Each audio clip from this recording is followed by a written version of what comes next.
राखी page रखी करतारे। बादशाह शाह सावस कर दीने। अमृत नाम महारस पीने। निरपौ होए भजो भगवान। साध संगत मिल कीनो दान। शरण परे प्रभ अंतर जामी। नानक ओट पकड़ी प्रभ स्वामी। सुकौ टल गुर सेवी। अहनस सहज सुभाए। दर्शन परसिय गुरु के जन्म मरण दुख जाए। सिफत खसम दी नूर अरसों कुरसों चटिया। सच्चे पातशाह माल जन्म जन्म दी कटिया। सच्चे पातशाह माल जन्म जन्म दी कटिया। सतनाम श्री वाहिगुरु साहिब जीओ। श्लोक महला तीजा। सतगुर की सेवा सफल है जे को करे चित लाए। नाम पदार्थ पाइए अचिंत वस मन आए। जन्म मरण दुख कटिए हउमे ममता जाए। उत्तम पदवी पाइए सच्चे रह समाए। नानक पूर्व जिनको लिखिया तिना सतगुर मिलिया आए। सतगुर की सेवा सफल है जे को करे चित लाए। वाहिगुरु जी का खालसा वाहिगुरु जी की फतेह। सर्वशक्तिमान ਕਰੋੜਾਂ ਬ੍ਰਹਿਮੰਡਾਂ ਦੇ ਮਾਲਕ ਅਕਾਲ ਪੁਰਖ ਜੀਆਂ ਦਾ ਸਰਗੁਣ ਸਰੂਪ ਧੰਨ ਸਾਹਿਬ ਸਤਿਗੁਰੂ ਸ੍ਰੀ ਗੁਰੂ ਗ੍ਰੰਥ ਸਾਹਿਬ ਜੀ ਪਾਤਸ਼ਾਹ ਜੀ, ਤਿਨਾਂ ਦੀ ਪਾਵਨ ਪਵਿੱਤਰ ਹਜ਼ੂਰੀ ਦਾ ਆਨੰਦ ਮਾਣ ਰਹੀ ਗੁਰੂ ਕੀ ਸੰਗਤ। ਆਪ ਸੰਗਤਾਂ ਨੇ ਸਤਿਗੁਰਾਂ ਦੇ ਦਰਬਾਰ ਵਿੱਚ ਬੈਠ ਕੇ ਗੁਰਬਾਣੀ ਦੇ ਰਸ ਭਿੰਨੇ ਕੀਰਤਨ ਸ਼ਬਦ ਸਰਵਣ ਕਰਕੇ ਮਿਲਿਆ ਹੋਇਆ ਸਮਾਂ ਤੇ ਸਵਾਸ ਸਫਲੇ ਬਣਾਏ ਨੇ। ਅੰਮ੍ਰਿਤ ਵੇਲੇ ਦਾ ਸੁਭਾਗਾ ਸਮਾਂ ਪ੍ਰਾਪਤ ਹੋ ਰਿਹਾ ਹੈ। ਸਤਿਗੁਰਾਂ ਦੀ ਇਲਾਹੀ ਗੁਰਬਾਣੀ ਜੋ ਆਪਾਂ ਲੜੀਵਾਰ ਸਰਵਣ ਕਰਦੇ ਆ ਰਹੇ ਹਾਂ, ਇਹ ਦਾਤ ਸਾਡੀ ਝੋਲੀ ਦੇ ਵਿੱਚ ਧੰਨ ਦਸਵੇਂ ਪਾਤਸ਼ਾਹ ਗੁਰੂ ਗੋਬਿੰਦ ਸਿੰਘ ਮਹਾਰਾਜ ਜੀਆਂ ਨੇ ਜਦੋਂ ਸਿੱਖਾਂ ਨੇ ਬੇਨਤੀ ਕੀਤੀ ਮਹਾਰਾਜ ਗੁਰਬਾਣੀ ਕਿਵੇਂ ਪੜ੍ਹਨੀ ਹੈ ਔਰ ਗੁਰਬਾਣੀ ਦੇ ਅਰਥ ਕੀ ਨੇ, ਇਹ ਬਚਨ ਸੁਣ ਕੇ ਸਿੱਖਾਂ ਦੇ ਕੋਲੋਂ ਦਮਦਮਾ ਸਾਹਿਬ ਦੀ ਧਰਤੀ 'ਤੇ ਦਸਵੇਂ ਪਾਤਸ਼ਾਹ ਮਹਾਰਾਜ ਜੀਆਂ ਨੇ ਆਪ ਗੁਰਬਾਣੀ ਕਿਵੇਂ ਪੜ੍ਹਨੀ ਹੈ ਇਹ ਸੰਥਿਆ ਕਰਵਾਈ। ਗੁਰਬਾਣੀ ਉਪਦੇਸ਼ ਕੀ ਦਿੰਦੀ ਹੈ ਇਹ ਅਰਥ ਮਹਾਰਾਜ ਜੀਆਂ ਨੇ ਪੜ੍ਹਾਏ। ਦਸਵੇਂ ਪਾਤਸ਼ਾਹ ਦੇ ਮੁਖ ਤੋਂ ਜਿਹੜੇ ਬਚਨ ਨਿਕਲੇ ਉਹਨਾਂ ਬਚਨਾਂ ਨੂੰ ਵਿਦਵਾਨਾਂ ਨੇ ਗ੍ਰੰਥਾਂ ਦੇ ਵਿੱਚ ਦਰਜ ਕੀਤਾ। ਉਹ ਬਚਨ ਅੱਜ ਸਾਡੀ ਝੋਲੀ ਪੈ ਰਹੇ ਨੇ ਜੋ ਅਰਥ ਮਹਾਰਾਜ ਜੀਆਂ ਨੇ ਬਖਸ਼ੇ ਗੁਰਬਾਣੀ ਦੇ। ਅੱਜ ਉਹ ਗੁਰਬਾਣੀ ਆਪਾਂ ਜਿਹੜੀ ਹੈ ਕਥਾ ਦੇ ਰੂਪ ਦੇ ਵਿੱਚ ਅੰਮ੍ਰਿਤ ਵੇਲੇ ਦੇ ਦੀਵਾਨ ਵਿੱਚ ਸਰਵਣ ਕਰਦੇ ਹਾਂ। ਅੱਜ ਦਾ ਇਹ ਸ਼ਬਦ 552 ਅੰਗ ਦੇ ਉੱਪਰ ਸਤਿਗੁਰੂ ਸਾਨੂੰ ਬਖਸ਼ਿਸ਼ ਕਰ ਰਹੇ ਨੇ। ਆਓ ਮਨ ਦੀਆਂ ਬਿਰਤੀਆਂ ਟਿਕਾਈਏ ਬੜੀ ਭਾਵਨਾ ਦੇ ਨਾਲ, ਸ਼ਰਧਾ ਦੇ ਨਾਲ ਸਤਿਗੁਰਾਂ ਦੇ ਅਗੰਮੀ ਬਚਨ ਸਰਵਣ ਕਰੀਏ। ਮਿਲ ਕੇ ਆਖੀਏ ਸਤਨਾਮ ਸ੍ਰੀ ਵਾਹਿਗੁਰੂ ਸਾਹਿਬ ਜੀ। ਸਤਨਾਮ ਸ੍ਰੀ ਵਾਹਿਗੁਰੂ ਸਾਹਿਬ ਜੀਓ। ਸ਼ਲੋਕ ਮਹਲਾ ਤੀਜਾ। ਸ਼ਲੋਕ ਉਚਾਰਨ ਕਰਦੇ ਨੇ ਤੀਜੇ ਸਰੂਪ ਦੇ ਮਾਲਕ ਨੇ ਗੁਰੂ ਨਾਨਕ ਸਾਹਿਬ ਜੀਆਂ ਦੇ ਧੰਨ ਗੁਰੂ ਅਮਰਦਾਸ ਪਾਤਸ਼ਾਹ ਜੀ। ਸ਼ਲੋਕ ਤੋਂ ਭਾਵ ਹੁੰਦਾ ਸਵੈ ਲੋਕ ਦੀ ਪ੍ਰਾਪਤੀ। ਸਵੈ ਲੋਕ ਉਸ ਨੂੰ ਆਖਿਆ ਜਾਂਦਾ ਜਿਸ ਲੋਕ ਤੋਂ ਇਹ ਬਾਣੀ ਆਈ ਹੈ, ਜਿਸ ਘਰ ਤੋਂ ਬਾਣੀ ਆਈ ਹੈ। ਜਿਹੜਾ ਇਸ ਬਾਣੀ ਨੂੰ ਪੜ੍ਹੇਗਾ, ਇਸ ਬਾਣੀ ਦੀ ਉਪਦੇਸ਼ ਦੇ ਉੱਪਰ ਚੱਲੇਗਾ, ਕਮਾਈ ਕਰੇਗਾ, ਇਹ ਗੁਰਬਾਣੀ ਉਸ ਗੁਰਸਿੱਖ ਨੂੰ ਉਸ ਲੋਕ ਦੇ ਵਿੱਚ ਲੈ ਜਾਏਗੀ ਜਿੱਥੋਂ ਇਹ ਬਾਣੀ ਆਈ ਹੈ। ਅਤੇ ਮਹਾਰਾਜ ਜੀਆਂ ਦਾ ਬਚਨ ਹੈ, ਵਾਹੋ ਵਾਹੋ ਬਾਣੀ ਨਿਰੰਕਾਰ ਹੈ। ਇਹ ਨਿਰੰਕਾਰ ਦੇ ਦੇਸ਼ ਵਿੱਚੋਂ ਆਈ ਹੈ, ਨਿਰੰਕਾਰ ਦੀ ਇਹ ਬਾਣੀ ਹੈ ਅਤੇ ਪੜ੍ਹਨ ਵਾਲਿਆਂ ਨੂੰ ਨਿਰੰਕਾਰ ਦੇ ਦੇਸ਼ ਹੀ ਲੈ ਜਾਵੇਗੀ। ਇਸ ਕਰਕੇ ਮਹਾਰਾਜ ਨੇ ਸ਼ਲੋਕ ਦਾ ਮਤਲਬ ਹੈ ਸਵੈ ਲੋਕ ਦੀ ਪ੍ਰਾਪਤੀ। ਪੜ੍ਹਨ ਵਾਲਾ, ਕਮਾਈ ਕਰਨ ਵਾਲਾ ਉਸ ਲੋਕ ਦਾ ਵਾਸੀ ਬਣੇਗਾ। ਮਹੱਲਾ ਤੀਜਾ, ਮਹੱਲਾ ਨਾਮ ਸਰੂਪ ਦਾ ਹੈ ਅਤੇ ਤੀਜਾ ਸਰੂਪ ਗੁਰੂ ਅਮਰਦਾਸ ਪਾਤਸ਼ਾਹ ਜੀਆਂ ਦਾ ਉਪਦੇਸ਼ ਬਖਸ਼ਿਸ਼ ਕਰਦੇ ਹਨ। ਸਤਿਗੁਰ ਕੀ ਸੇਵਾ ਸਫਲ ਹੈ, ਜੇ ਕੋ ਕਰੇ ਚਿਤ ਲਾਏ। ਫਰਮਾਉਂਦੇ ਨੇ ਗੁਰੂ ਦੀ ਸੇਵਾ ਕੀਤੀ ਹੋਈ ਸਫਲੀ ਹੈ। ਪਰ ਕਿਵੇਂ ਸਫਲੀ ਹੈ? ਜੇ ਕੋ ਕਰੇ ਚਿਤ ਲਾਏ, ਜਿਹਨੇ ਚਿੱਤ ਲਾ ਕੇ, ਮਨ ਲਾ ਕੇ ਸੇਵਾ ਕੀਤੀ ਹੈ। ਬੱਧਾ ਚੱਟੀ ਜੋ ਭਰੈ, ਨਾ ਗੁਣ ਨਾ ਉਪਕਾਰ। ਬੰਦਸ਼ ਹੈ, ਆਹ ਕੰਮ ਕੀਤੇ ਬਿਨਾਂ ਸਰਨਾ ਨਹੀਂ। ਪਾਤਸ਼ਾਹ ਕਹਿਣ ਲੱਗੇ ਉਹ ਬੰਦਸ਼ ਵਿੱਚ ਕੀਤਾ ਗਿਆ ਕੰਮ ਸੇਵਾ ਨਹੀਂ ਹੈ। ਸੇਵਾ ਤਾਂ ਉਹ ਹੈ ਜਿਹੜਾ ਤੇਰਾ ਅੰਦਰੋਂ ਮਨ ਮੰਨਿਆ ਹੈ। ਜੇ ਤੂੰ ਸੇਵਾ ਕਰਨ ਲੱਗਾ ਤਾਂ ਸੇਵਾ ਵਿੱਚ ਤੇਰਾ ਚਿੱਤ ਲੱਗਾ ਹੋਣਾ ਚਾਹੀਦਾ, ਤੇਰਾ ਧਿਆਨ ਲੱਗਾ ਹੋਣਾ ਚਾਹੀਦਾ, ਤੇਰੇ ਅੰਦਰ ਭਾਵਨਾ ਹੋਣੀ ਚਾਹੀਦੀ ਹੈ ਵੀ ਮੈਂ ਸੇਵਾ ਕਰਨੀ ਹੈ, ਤਾਂ ਸਫਲੀ ਹੋਣੀ ਹੈ। ਧੰਨ ਗੁਰੂ ਅਮਰਦਾਸ ਮਹਾਰਾਜ ਦਾ ਇਤਿਹਾਸ ਪੜ੍ਹੀਏ ਨਾ, ਅਤੇ ਉਹਦੇ ਵਿੱਚ ਬਚਨ ਆਉਂਦਾ ਵੀ 12 ਸਾਲ ਮਹਾਰਾਜ ਪਾਣੀ ਢੋਂਦੇ ਰਹੇ। ਅਸੀਂ ਇੱਕ ਰਾਤ ਨੂੰ ਉੱਠ ਕੇ ਕਿਤੇ ਜਾਣਾ ਹੋਵੇ ਨਾ ਅਤੇ ਅਸੀਂ ਅਲਾਰਮ ਲਾਉਂਦੇ ਹਾਂ। ਅੱਜ ਸਾਡੇ ਕੋਲ ਸਾਧਨ ਨੇ, ਅਲਾਰਮ ਲਾਈਦਾ ਵੀ ਮੈਨੂੰ ਜਾਗ ਆ ਜਾਵੇ। 2-4 ਪਰਿਵਾਰ ਦੇ ਮੈਂਬਰਾਂ ਨੂੰ ਕਹਿ ਕੇ ਸੌਂਈਦਾ ਵੀ ਸਵੇਰੇ ਮੈਨੂੰ ਠਾ ਦਿਓ ਟਾਈਮ ਨਾਲ, ਮੈਂ ਫਲਾਣੀ ਥਾਂ 'ਤੇ ਜਾਣਾ। ਧੰਨ ਗੁਰੂ ਅਮਰਦਾਸ ਮਹਾਰਾਜ ਨੇ ਸੇਵਾ ਇੱਕ ਦਿਨ ਨਹੀਂ 12 ਸਾਲ ਕੀਤੀ ਲਗਾਤਾਰ। ਅਤੇ ਉਹ ਆਪਣੀ ਸੇਵਾ ਦੇ ਵਿੱਚ ਇੰਨੇ ਤਤਪਰ ਸਨ ਵੀ ਕਦੇ ਵੀ ਲੇਟ ਨਹੀਂ ਹੋਏ। ਆਪਣੀ ਸੇਵਾ ਤੋਂ ਪਾਣੀ ਲਿਆਉਣ ਤੋਂ ਕਦੇ ਲੇਟ ਨਹੀਂ ਹੋਏ। ਕਾਰਨ ਇਹ ਸੀ ਵੀ ਉਹਨਾਂ ਦੇ ਅੰਦਰ ਚਾਅ ਸੀਗਾ, ਖੁਸ਼ੀ ਸੀ ਇਸ ਗੱਲ ਦੀ ਵੀ ਕਦੋਂ ਅੰਮ੍ਰਿਤ ਵੇਲਾ ਹੋਵੇ ਅਤੇ ਕਦੋਂ ਮੈਂ ਉੱਠ ਕੇ ਪਾਣੀ ਲੈਣ ਤੁਰਾਂ। ਇਹ ਚਾਅ ਸੀ ਉਹਨਾਂ ਦੇ ਮਨ ਵਿੱਚ, ਕਿਉਂਕਿ ਉਹਨਾਂ ਦਾ ਚਿੱਤ ਸੇਵਾ ਵਿੱਚ ਲੱਗਾ ਹੋਇਆ। ਉਹਨਾਂ ਨੂੰ ਇਸ ਗੱਲ ਦੀ ਖਬਰ ਸੋਝੀ ਪੈ ਗਈ ਸੀ ਵੀ ਗੁਰੂ ਕੀ ਹੁੰਦਾ ਹੈ ਅਤੇ ਗੁਰੂ ਦੀ ਸੇਵਾ ਕੀ ਹੁੰਦੀ ਹੈ। ਕਿਉਂਕਿ ਪਹਿਲਾਂ ਤਾਂ ਗੰਗਾ 'ਤੇ ਇਸ਼ਨਾਨ ਕਰਨ ਜਾਂਦੇ ਸਨ ਨਾਲ ਜਥਾ ਲੈ ਕੇ, ਅਤੇ ਫਿਰ ਇੱਕ ਵੇਲੇ ਇੱਕ ਸਾਧੂ ਮਿਲ ਗਿਆ ਜਿਹੜਾ ਗੰਗਾ ਦਾ ਯਾਤਰੀ ਹੈ। ਉਹਨੂੰ ਗੁਰੂ ਅਮਰਦਾਸ ਮਹਾਰਾਜ ਦੇ ਬਚਨ ਬੜੇ ਸੋਹਣੇ ਲੱਗੇ, ਬੜੀਆਂ ਗਿਆਨ ਦੀਆਂ ਕੰਮ ਦੀਆਂ ਗੱਲਾਂ ਲੱਗੀਆਂ।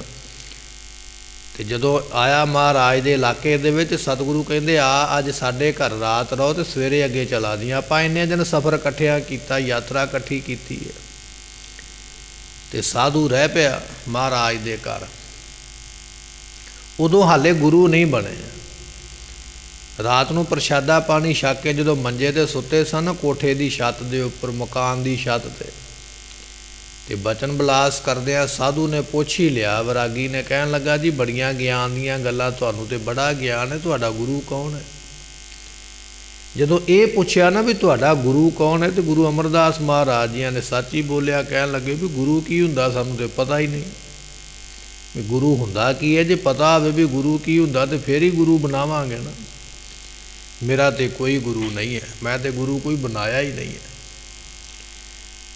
ਜਦੋਂ ਇਹ ਬਚਨ ਉਹ ਸਾਧੂ ਦੇ ਕੰਨਾਂ ਵਿੱਚ ਪੈ ਨਾ, ਉਸੇ ਵੇਲੇ ਮੰਜੇ ਤੋਂ ਉੱਠ ਪਿਆ। ਉਹ ਕਹਿਣ ਲੱਗਾ, ਮੈਂ ਤੇ ਬੜਾ ਵੱਡਾ ਪਾਪ ਕਰ ਲਿਆ, ਤੂੰ ਤੇ ਨਗੁਰਾ ਬੰਦਾ, ਤੂੰ ਤੇ ਗੁਰੂ ਨਹੀਂ ਧਾਰਨ ਕੀਤਾ, ਤੂੰ ਇਹੋ ਜਿਹਾ ਝੂਠਾ ਹੈ, ਇਹੋ ਜਿਹਾ ਤੂੰ ਅਪਵਿੱਤਰ ਹੈ ਵੀ ਤੇਰੀ ਸੰਗਤ ਕਰਕੇ ਤੇ ਮੈਂ ਵੀ ਮਲੀਨ ਹੋ ਜਾਵਾਂਗਾ। ਮੈਂ ਹੁਣ ਤੇਰੇ ਕੋਲ ਜਾਂ ਤੇਰੇ ਘਰ ਵਿੱਚ ਇੱਕ ਮਿੰਟ ਵੀ ਰਹਿ ਨਹੀਂ ਸਕਦਾ, ਇੱਕ ਘੜੀ ਇੱਕ ਪਲ ਨਹੀਂ ਰਹਿ ਸਕਦਾ। ਗੁੱਸੇ ਦੇ ਨਾਲ ਉਹਨੇ ਚੰਗੇ ਬੁਰੇ ਬਚਨ ਵੀ ਆਖੇ, ਚਲਾ ਗਿਆ। ਪਰ ਉਹਦੇ ਬਚਨਾਂ ਨੇ, ਹੁਣ ਸਾਧੂ ਦੇ ਬਚਨ ਸਨ, ਕੋਈ ਤਿਆਗੀ ਵਿਰਾਗੀ ਕੋਈ ਰੂਹ ਸੀ, ਉਹਦੇ ਬਚਨਾਂ ਨੇ ਅੰਦਰੋਂ ਝੋੜ ਦਿੱਤਾ ਵੀ ਮੈਂ ਹਾਲੇ ਗੁਰੂ ਨਹੀਂ ਬਣਾਇਆ, 72 ਸਾਲ ਦੀ ਉਮਰ ਹੋ ਗਈ ਹੈ। ਇਹ ਗੱਲ ਸੋਚਦਿਆਂ ਸਾਰੀ ਰਾਤ ਨੀਂਦ ਨਹੀਂ ਆਈ, ਸਾਰੀ ਰਾਤ ਜਾਗਦੇ ਰਹੇ। ਅੰਮ੍ਰਿਤ ਵੇਲਾ ਹੋਇਆ ਤੇ ਅੰਮ੍ਰਿਤ ਵੇਲੇ ਸਤਿਗੁਰੂ ਗੁਰੂ ਅੰਗਦ ਦੇਵ ਮਹਾਰਾਜ ਜੀਆਂ ਦੀ ਪੁੱਤਰੀ ਬੀਬੀ ਅਮਰੋ ਜੀ, ਉਹ ਸਤਿਗੁਰਾਂ ਦੇ ਘਰੇ ਨਹੁੰ ਬਣ ਕੇ ਆਏ ਸਨ। ਗੁਰੂ ਅਮਰਦਾਸ ਮਹਾਰਾਜ ਜੀਆਂ ਦੇ ਭਰਾ ਦੇ ਪੁੱਤਰ ਨਾਲ ਵਿਆਹੇ ਹੋਏ ਸਨ। ਹੁਣ ਗੁਰੂ ਪਰਿਵਾਰ ਦੇ ਵਿੱਚੋਂ ਆਈ ਹੈ ਬੀਬੀ, ਅੰਮ੍ਰਿਤ ਵੇਲੇ ਉੱਠਦੀ ਹੈ, ਮਧਾਣੀ ਪਾਉਂਦੀ ਹੈ ਤੇ ਨਾਲ ਗੁਰਬਾਣੀ ਦਾ ਜਾਪ ਕਰਦੀ ਹੈ, ਜਪਜੀ ਸਾਹਿਬ ਦੀ ਬਾਣੀ ਦਾ ਪਾਠ ਕਰਦੀ ਹੈ। ਗੁਰਬਾਣੀ ਦੇ ਹੋਰ ਸ਼ਬਦ ਜਿਹੜੇ ਜ਼ੁਬਾਨੀ ਯਾਦ ਨੇ ਉਹਨਾਂ ਨੂੰ ਪੜ੍ਹਦੀ ਹੈ। ਉਹ ਜਦੋਂ ਸ਼ਬਦ ਗੁਰੂ ਅਮਰਦਾਸ ਪਾਤਸ਼ਾਹ ਦੇ ਕੰਨਾਂ ਵਿੱਚ ਪਏ, ਬੜੀ ਸ਼ਾਂਤੀ ਆਈ, ਬੜਾ ਆਨੰਦ ਆਇਆ, ਬੜਾ ਸਵਾਦ ਆਇਆ। ਤੇ ਫਿਰ ਪੁੱਛਿਆ ਇਹ ਗੁਰਬਾਣੀ ਕਿਹਨਾਂ ਦੀ ਹੈ? ਤੇ ਬੀਬੀ ਅਮਰੋ ਜੀ ਨੇ ਦੱਸਿਆ ਵੀ ਇਹ ਬਾਣੀ ਗੁਰੂ ਨਾਨਕ ਸਾਹਿਬ ਦੀ ਹੈ। ਗੁਰੂ ਨਾਨਕ ਦੇ ਅੱਗੇ ਗੁਰੂ ਸ਼ਬਦ ਜਦੋਂ ਲਾ ਕੇ ਆਖਿਆ ਨਾ ਵੀ ਗੁਰੂ ਨਾਨਕ ਸਾਹਿਬ ਦੀ ਬਾਣੀ, ਉਸੇ ਵੇਲੇ ਮਨ ਵਿੱਚ ਧਾਰ ਲਿਆ ਵੀ ਫਿਰ ਜਿਹੜਾ ਗੁਰੂ ਹੈ ਫਿਰ ਮੈਂ ਉਹਨੂੰ ਵੀ ਗੁਰੂ ਬਣਾਵਾਂ। ਪੁੱਛਿਆ ਗੁਰੂ ਨਾਨਕ ਸਾਹਿਬ ਕਿੱਥੇ ਮਿਲਣਗੇ? ਕਹਿਣ ਲੱਗੀ ਉਹ ਤੇ ਜੋਤੀ ਜੋਤ ਸਮਾ ਗਏ, ਹੁਣ ਉਹਨਾਂ ਦੀ ਥਾਂ ਤੇ ਮੇਰੇ ਪਿਤਾ ਬੈਠੇ ਨੇ, ਧੰਨ ਗੁਰੂ ਅੰਗਦ ਸਾਹਿਬ ਪਾਤਸ਼ਾਹ। ਗੁਰੂ ਨਾਨਕ ਸਾਹਿਬ ਦਾ ਰੂਪ ਜਾਣ ਕੇ ਗੁਰੂ ਅੰਗਦ ਸਾਹਿਬ ਜੀਆਂ ਨੂੰ ਰਿਸ਼ਤੇਦਾਰੀ ਨਹੀਂ ਵਿਚਾਰੀ ਵੀ ਮੈਂ ਕੁੜਮ ਲੱਗਦਾ ਗੁਰੂ ਘਰ ਦਾ। ਸਾਡਾ ਤੇ ਕੋਈ ਰਿਸ਼ਤੇਦਾਰ ਲੱਗਾ ਹੋਵੇ ਨਾ ਗੁਰੂ ਘਰ ਦੇ ਵਿੱਚ, ਰਿਸ਼ਤੇਦਾਰੀ ਹੋਵੇ ਤੇ ਉਹ ਮਾੜਾ ਮੋਟਾ ਕਿਤੇ ਉਹਦੀ ਪਹੁੰਚ ਹੋਵੇ ਤੇ ਅਸੀਂ ਉਹਨੂੰ ਪਹਿਲਾਂ ਫੋਨ ਕਰੀਦਾ ਕੰਮ ਲੈਣ ਵਾਸਤੇ ਵੀ ਤੂੰ ਸਾਡਾ ਕੰਮ ਕਰਾ। ਪਰ ਗੁਰੂ ਅਮਰਦਾਸ ਪਾਤਸ਼ਾਹ ਮਹਾਰਾਜ ਨੇ ਇਹ ਨਹੀਂ ਸੋਚਿਆ ਵੀ ਉਹ ਸਾਡਾ ਕੁੜਮ ਲੱਗਦੇ ਨੇ ਵੀ ਮੈਂ ਰਿਸ਼ਤੇਦਾਰੀ ਦੇ ਮੁਤਾਬਕ ਜਾਵਾਂ। ਨਹੀਂ, ਅੱਜ ਮੈਂ ਰਿਸ਼ਤੇਦਾਰੀ ਨੂੰ ਮੁੱਖ ਨਹੀਂ ਆਈ ਤੇ ਸੇਵਕ ਬਣ ਕੇ ਜਾਣਾ। ਸੇਵਕ ਬਣ ਕੇ ਆਏ, ਮੱਥਾ ਟੇਕਿਆ। ਸਾਖੀ ਬੜੀ ਲੰਮੀ ਹੈ ਤੇ ਸਤਿਗੁਰੂ ਪਾਤਸ਼ਾਹ ਮਹਾਰਾਜ ਜੀ ਨਾ ਗੁਰੂ ਅਮਰਦਾਸ ਪਾਤਸ਼ਾਹ ਨੂੰ ਆਉਂਦਿਆਂ ਵੇਖ ਕੇ ਗੁਰੂ ਅੰਗਦ ਸਾਹਿਬ ਜੀ ਉੱਠ ਕੇ ਖੜੇ ਹੋ ਗਏ। ਜਾਣਿਆ ਸਾਡਾ ਕੁੜਮ ਆਉਂਦਾ ਪਿਆ, ਸਾਡੀ ਧੀ ਦਾ ਚਾਚਾ ਸਹੁਰਾ ਆਉਂਦਾ ਪਿਆ, ਅਸੀਂ ਗੱਲ ਲਾ ਕੇ ਮਿਲਾਂਗੇ। ਤੇ ਜਦੋਂ ਗੁਰੂ ਅਮਰਦਾਸ ਪਾਤਸ਼ਾਹ ਕੋਲ ਆਏ ਨਾ, ਆ ਕੇ ਹੱਥ ਜੋੜੇ, ਕਹਿਣ ਲੱਗਾ ਜੀ ਅੱਜ ਰਿਸ਼ਤੇਦਾਰ ਬਣ ਕੇ ਨਹੀਂ ਆਇਆ, ਅੱਜ ਸੇਵਕ ਬਣ ਕੇ ਆਇਆ। ਜਦੋਂ ਨਹੀਂ ਸੀ ਪਤਾ ਉਦੋਂ ਰਿਸ਼ਤੇਦਾਰ ਬਣ ਕੇ ਤੁਹਾਡੇ ਗੱਲ ਲੱਗਦੇ ਰਹੇ, ਪਰ ਅੱਜ ਸੇਵਕ ਬਣ ਕੇ ਆਏ। ਚਰਨਾਂ 'ਤੇ ਹੱਥ ਲਾ ਕੇ ਮੱਥਾ ਟੇਕਿਆ। ਇਹ ਨਹੀਂ ਆਖਿਆ ਵੀ ਮੈਂ ਲੜਕੇ ਦਾ ਚਾਚਾ, ਇਹ ਲੜਕੀ ਦੇ ਪਿਤਾ, ਜਿਵੇਂ ਅੱਜ ਦੇ ਲੋਕ ਸੋਚਦੇ। ਤੇ ਫਿਰ ਸੇਵਾ ਮਿਲੀ ਪਾਣੀ ਢੋਣ ਦੀ, ਤੇ 12 ਸਾਲ ਉਹ ਸੇਵਾ ਕੀਤੀ ਲਗਾਤਾਰ। ਪਰ ਉਹ ਸੇਵਾ ਵਿੱਚ ਇੰਨੇ ਤਤਪਰ ਸਨ, ਉਹਨਾਂ ਨੂੰ ਖੁਸ਼ੀ ਸੀ ਵੀ ਕਦੋਂ ਅੰਮ੍ਰਿਤ ਵੇਲਾ ਹੋਵੇ ਤੇ ਕਦੋਂ ਮੈਂ ਪਾਣੀ ਲਿਆ ਕੇ ਇਸ਼ਨਾਨ ਕਰਾਵਾਂ ਆਪਣੇ ਗੁਰੂ ਦਾ। ਇਹ ਹੈ ਜਿਨ੍ਹਾਂ ਦਾ ਚਿੱਤ ਲੱਗਾ ਨਾ, ਉਹਨਾਂ ਦੀ ਸੇਵਾ ਵਿੱਚ ਵੀ ਕਦੇ ਨਾਗਾ ਨਹੀਂ ਪੈਂਦਾ, ਕਦੇ ਦਲਿੱਦਰ ਨਹੀਂ ਪੈਂਦਾ, ਕਦੇ ਦੁੱਖ ਜਾਂ ਰੋਗ ਉਹਨਾਂ ਨੂੰ ਢਾਹ ਨਹੀਂ ਸਕਦਾ। 12 ਸਾਲ ਲਗਾਤਾਰ ਗੱਲ ਕਰ ਲੈਣੀ ਬੜੀ ਸੌਖੀ ਹੈ, 12 ਸਾਲ ਲਗਾਤਾਰ ਸੇਵਾ ਕਰਨੀ ਬੜੀ ਵੱਡੀ ਤਪੱਸਿਆ ਹੈ। ਕਿੰਨੀਆਂ ਰਾਤਾਂ ਨੂੰ ਰਾਤ ਨੂੰ ਮੀਂਹ ਪੈਂਦਾ ਹੋਵੇਗਾ, ਕਿੰਨੀਆਂ ਸਿਆਲਾਂ ਨੂੰ ਰਾਤ ਨੂੰ ਠੰਡ ਪੈਂਦੀ ਹੋਵੇਗੀ। ਪਰ ਮਹਾਰਾਜ ਕਹਿਣ ਲੱਗੇ ਸਤਿਗੁਰੂ ਕੀ ਸੇਵਾ ਸਫਲ ਹੈ ਜੇ ਕੋ ਕਰੇ ਚਿੱਤ ਲਾਏ। ਹੁਣ ਜਿਹਦਾ ਚੇਤੀ ਸੇਵਾ ਵਿੱਚ ਲੱਗ ਗਿਆ ਵੀ ਸੇਵਾ ਬਿਨਾਂ ਕਰਨਾ ਹੀ ਹੋਰ ਕੁਝ ਨਹੀਂ ਹੈ, ਤੇ ਫਿਰ ਸੇਵਾ ਕੀਤੀ ਸਫਲੀ ਤੇ ਉਹਨਾਂ ਦੀ ਹੋਈ ਹੈ ਨਾ, ਤਾਂ ਹੀ ਉਹ ਗੁਰੂ ਬਿਰਾਜਮਾਨ ਬਣੇ, ਗੁਰੂ ਬਣੇ। ਤੇ ਗੁਰਬਾਣੀ ਉਹਨਾਂ ਨੇ ਗੁਰੂ ਗ੍ਰੰਥ ਸਾਹਿਬ ਵਿੱਚ ਲਿਖੀ, ਕਹਿਣ ਲੱਗੇ ਸਤਿਗੁਰੂ ਦੀ ਕੀਤੀ ਸੇਵਾ ਤੇ ਹੈ ਗੁਰਮੁਖੋ ਸਫਲੀ। ਪਰ ਸਫਲੀ ਤਾਂ ਜੇ ਚਿੱਤ ਲਾ ਕੇ ਅੰਦਰੋਂ ਭਾਵਨਾ ਦੇ ਨਾਲ, ਜੇ ਤੂੰ ਝਾੜੂ ਮਾਰਿਆ ਨਾ ਗੁਰੂ ਘਰ ਦੇ ਵਿੱਚ, ਪੋਚਾ ਲਾਇਆ, ਬਰਤਨ ਮਾਂਜਿਆ, ਕੋਈ ਦਰੀ ਕੋਈ ਚਾਦਰ ਝਾੜ ਕੇ ਵਿਛਾਈ ਹੈ, ਕੋਈ ਧੋ ਕੇ ਲਿਆਂਦੀ ਹੈ, ਤੇਰੇ ਅੰਦਰ ਭਾਵਨਾ ਹੈ, ਫਿਰ ਤੇ ਹੈ ਸੇਵਾ ਸਫਲੀ। ਤੇ ਜੇ ਲੋਕਾਂ ਨੂੰ ਵਿਖਾਉਂਦਾ ਪਿਆ ਵੀ 4 ਜੀ ਆ ਗਏ ਤੇ ਮੈਂ ਉਹਨਾਂ ਹੱਥ ਵਿੱਚ ਝਾੜੂ ਫੜ ਲਵਾਂ, ਫਿਰ ਕੋਈ ਸਫਲੇ ਨਹੀਂ ਹੈ। ਜੇ ਕੋ ਕਰੇ ਚਿੱਤ ਲਾਏ, ਸੇਵਾ ਕੀਤੀ ਚਿੱਤ ਲਾ ਕੇ ਸਫਲੀ ਹੈ, ਨਾਮ ਜਪਿਆ ਵੀ ਚਿੱਤ ਲਾ ਕੇ ਹੀ ਸਫਲਾ ਹੈ। ਸਤਿਗੁਰਾਂ ਦਾ ਬਚਨ ਆਪਾਂ ਪੜ੍ਹਦੇ ਹਾਂ ਨਾ, ਸਤਿਗੁਰੂ ਪਾਤਸ਼ਾਹ ਮਹਾਰਾਜ ਕਹਿਣ ਲੱਗੇ ਕਲ ਯੁਗ ਮਹਿ ਕੀਰਤਨ ਪ੍ਰਧਾਨਾ, ਗੁਰਮੁਖ ਜਪੀਐ ਲਾਏ ਧਿਆਨਾ। ਧਿਆਨ ਦੀ ਗੱਲ ਫਿਰ ਹੈ, ਚਿੱਤ ਦੀ ਗੱਲ ਫਿਰ ਹੈ। ਸਤਿਗੁਰੂ ਪਾਤਸ਼ਾਹ ਕਹਿਣ ਲੱਗੇ ਗੁਰਮੁਖਾ ਗੁਰੂ ਦੀ ਸੇਵਾ ਹੈ ਤੇ ਸਫਲੀ, ਪਰ ਸਫਲੀ ਉਹਨਾਂ ਦੀ ਹੈ ਜਿਨ੍ਹਾਂ ਨੇ ਚਿੱਤ ਲਾ ਕੇ ਕੀਤੀ ਹੈ, ਜਿਨ੍ਹਾਂ ਨੇ ਮਨ ਦੇ ਚਾਅ ਦੇ ਨਾਲ ਕੀਤੀ, ਜਿਨ੍ਹਾਂ ਨੇ ਭਾਵਨਾ ਦੇ ਨਾਲ ਕੀਤੀ, ਉਹ ਸੇਵਾ ਕਰਨ ਵਾਲੇ ਸਫਲੇ ਹਨ। ਨਾਮ ਪਦਾਰਥ ਪਾਈਐ ਅਚਿੰਤ ਵਸੈ ਮਨ ਆਏ। ਕੋਲੋਂ ਪੁੱਛਿਆ ਮਹਾਰਾਜ ਸੇਵਾ ਕਰਕੇ ਕੀ ਹੋਵੇਗਾ? ਸਤਿਗੁਰੂ ਪਾਤਸ਼ਾਹ ਕਹਿਣ ਲੱਗੇ ਸੇਵਾ ਕਰਕੇ ਨਾਮ ਪਦਾਰਥ ਪਾਈਐ, ਨਾਮ ਰੂਪੀ ਪਦਾਰਥ ਮਿਲੇਗਾ। ਨਾਮ ਪਦਾਰਥ ਬੜਾ ਔਖਾ ਹੈ, ਇਹ ਤਾਂ ਸਾਡੇ ਪਿਛਲੇ ਜਨਮਾਂ ਦੀ ਕੋਈ ਤਪੱਸਿਆ ਹੈ, ਕੋਈ ਭਗਤੀ ਹੈ, ਜਾਂ ਆਪਾਂ ਇਹ ਕਹਿ ਲਈਏ ਵੀ ਗੁਰੂ ਦੀ ਮਿਹਰ ਹੈ ਵੀ ਜੋ ਅਸੀਂ ਸਿੱਖਾਂ ਦੇ ਘਰ ਵਿੱਚ ਜਨਮ ਲੈ ਕੇ ਤੇ ਗੁਰੂ ਗ੍ਰੰਥ ਸਾਹਿਬ ਦੇ ਸੇਵਕ ਬਣ ਗਏ। ਇਹ ਤੇ ਪੁੱਛ ਕੇ ਵੇਖੋ ਹਾਂ ਸੁਖਦੇਵ ਵਰਗੇ ਰਿਖੀਆਂ ਨੂੰ ਵੀ ਨਾਮ ਕਿਵੇਂ ਮਿਲਦਾ। ਸੁਖਦੇਵ ਰਿਖੀ ਪਹਿਲੇ ਯੁੱਗ ਵਿੱਚ ਹੋਇਆ ਤੇ ਕਹਿਣ ਲੱਗੇ 12 ਸਾਲ ਇਸੇ ਇੰਤਜ਼ਾਰ ਵਿੱਚ ਖਲੋਤਾ ਰਿਹਾ ਵੀ ਨਾਮ ਮਿਲੇ, ਇਸੇ ਇੰਤਜ਼ਾਰ ਵਿੱਚ ਖੜਾ ਰਿਹਾ, ਸਿਰ ਵਿੱਚ ਜੂਠ ਪੈਂਦੀ ਰਹੀ, ਪਰ ਨਾਮ ਲੈ ਕੇ ਜਾਣਾ ਸਾਨੂੰ ਬੜਾ ਸੌਖਾ। ਗੁਰੂ ਗੋਬਿੰਦ ਸਿੰਘ ਮਹਾਰਾਜ ਜੀ ਨੇ ਜਿਹੜਾ ਪਰਿਵਾਰ ਵਾਰਿਆ ਨਾ, ਇਹ ਸਾਰੀਆਂ ਕੁਰਬਾਨੀਆਂ ਕਰਕੇ ਸਾਨੂੰ ਨਾਮ ਸੌਖਾ ਕਰਕੇ ਦਿੱਤਾ ਵੀ ਤੈਨੂੰ 12 ਸਾਲ ਖੜਨ ਦੀ ਲੋੜ ਨਹੀਂ, ਗੁਰੂ ਦਾ ਬਚਨ ਮੰਨ ਨਾਲ ਹੀ ਨਾਮ ਮਿਲੇਗਾ। ਸਤਿਗੁਰੂ ਪਾਤਸ਼ਾਹ ਕਹਿਣ ਲੱਗੇ ਭਾਈ ਨਾਮ ਪਦਾਰਥ ਪਾਈਐ, ਸੇਵਾ ਵਿੱਚੋਂ ਨਾਮ ਰੂਪੀ ਪਦਾਰਥ ਮਿਲ ਜਾਂਦਾ। ਧਰਮ ਅਰਥ ਅਰ ਕਾਮ ਮੋਖ, 4 ਪਦਾਰਥ ਨੇ, 4 ਪਦਾਰਥ ਜੇ ਕੋ ਮੰਗੈ ਸਾਧ ਜਨਾ ਕੀ। ਹੁਣ ਇਹ ਬਚਨ ਗੁਰੂ ਅਰਜਨ ਦੇਵ ਮਹਾਰਾਜ ਜੀਆਂ ਦੇ ਨੇ ਸੁਖਮਨੀ ਸਾਹਿਬ ਦੇ ਵਿੱਚ ਕਹਿਣ ਲੱਗੇ ਸਾਧ ਜਨਾ ਕੀ ਸੇਵਾ ਲੱਗੈ। ਜਿਹੜਾ ਸਾਧੂ ਦੀ ਸੇਵਾ ਕਰਦਾ ਨਾ ਚਿੱਤ ਲਾ ਕੇ 4 ਪਦਾਰਥ ਜੇ ਕੋ ਮੰਗੈ, ਜੇ ਉਹ ਫਿਰ ਸੇਵਾ ਕਰਕੇ ਮੰਗ ਲਵੇ ਵੀ 4 ਪਦਾਰਥਾਂ ਦੀ ਲੋੜ ਹੈ ਤੇ ਮਿਲ ਜਾਂਦੇ। ਪਰ ਮਿਲਦੇ ਕਿਵੇਂ ਨੇ? ਸੇਵਾ ਕਰਕੇ। ਧਰਮ ਦੀ ਪ੍ਰਾਪਤੀ ਹੋਣੀ, ਮੁੱਖ ਇੱਛਾ ਪੂਰੀ ਹੋ ਜਾਣੀ, ਮੁਕਤੀ ਮਿਲ ਜਾਣੀ ਤੇ ਮਨ ਇੱਛਤ ਫਲ ਮਿਲ ਜਾਣੇ, ਇਹ 4 ਪਦਾਰਥ ਨੇ। ਤੇ ਸਤਿਗੁਰੂ ਇੱਥੇ ਬਚਨ ਕਰਦਾ ਨੇ, ਕਹਿਣ ਲੱਗੇ ਉਹਨਾਂ ਦੇ ਵਿੱਚੋਂ ਫਿਰ ਸਭ ਤੋਂ ਸ੍ਰੇਸ਼ਟ ਹੈ ਨਾਮ ਪਦਾਰਥ। ਤੇ ਉਹ ਨਾਮ ਪਦਾਰਥ ਗੁਰੂ ਕਿਰਪਾ ਨਾਲ ਸੇਵਾ ਵਿੱਚੋਂ ਪ੍ਰਾਪਤ ਹੁੰਦਾ। ਤੇ ਪਾਤਸ਼ਾਹ ਕਹਿਣ ਲੱਗੇ ਅਚਿੰਤ ਵਸੈ ਮਨ ਆਏ, ਪਰਮਾਤਮਾ ਅਚਨਚੇਤ ਹੀ ਮਨ ਵਿੱਚ ਵਸ ਜਾਂਦਾ, ਪਤਾ ਹੀ ਨਹੀਂ ਲੱਗਦਾ ਕਦੋਂ ਮਨ ਵਿੱਚ ਆ ਕੇ ਉਹ ਪ੍ਰਕਾਸ਼ ਰੂਪ ਹੋ ਗਿਆ, ਪ੍ਰਗਟ ਹੋ ਗਿਆ।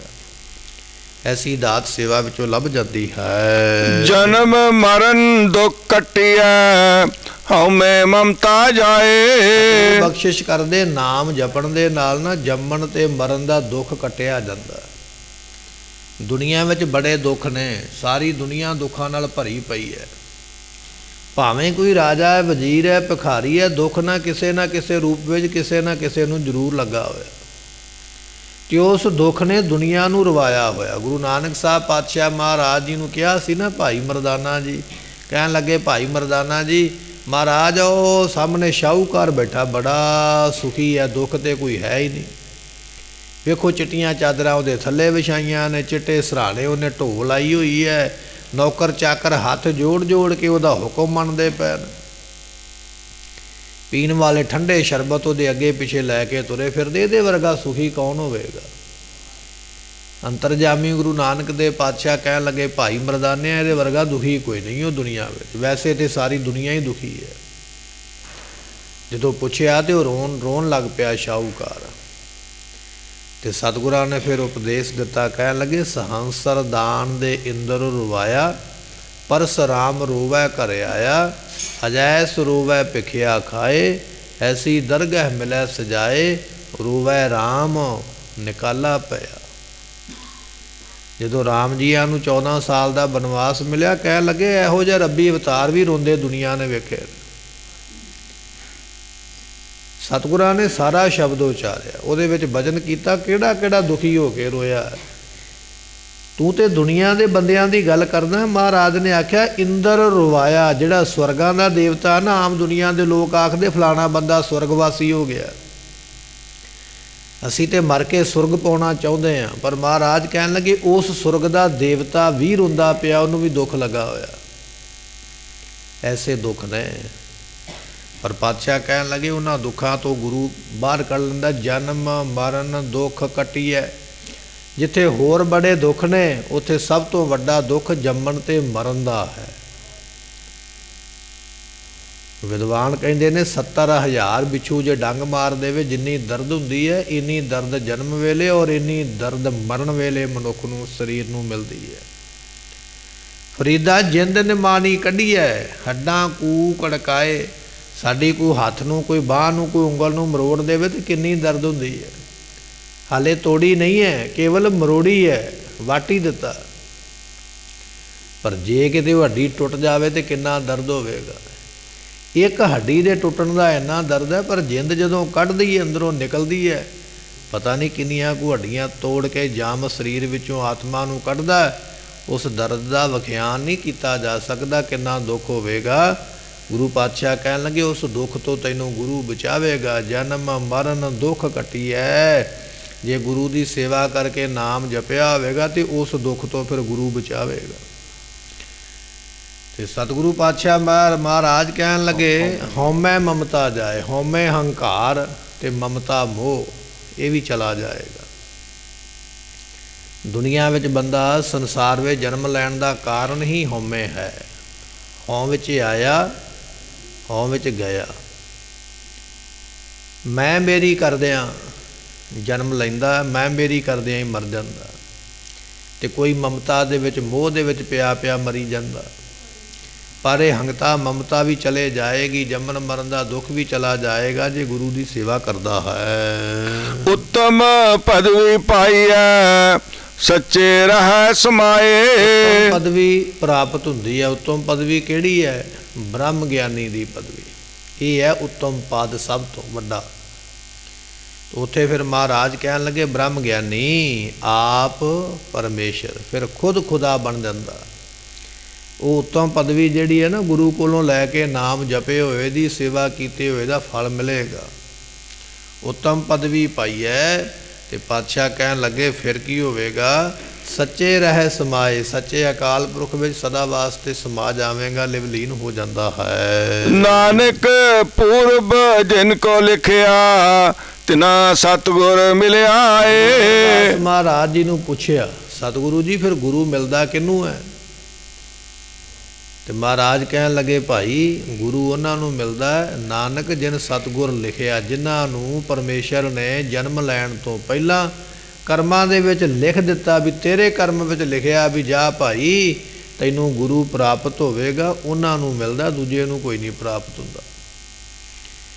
ਜੇ ਅਸੀਂ ਅੱਜ ਗੁਰੂ ਵਾਲੇ ਬਣ ਗਏ ਆ ਨਾ, ਤੇ ਇਹਦਾ ਮਤਲਬ ਇਹ ਨਹੀਂ ਵੀ ਸਾਨੂੰ ਅਚਨਚੇਤ ਹੀ ਇਹ ਦਾਤ ਮਿਲ ਗਈ, ਨਹੀਂ, ਇਹ ਤੇ ਧੁਰ ਤੋਂ ਕਰਮ ਲਿਖਿਆ ਸੀ ਪਰਮੇਸ਼ਰ ਨੇ, ਤਾਂ ਗੁਰੂ ਵਾਲੇ ਬਣੇ, ਤਾਂ ਸਾਨੂੰ ਗੁਰੂ ਮਿਲਿਆ।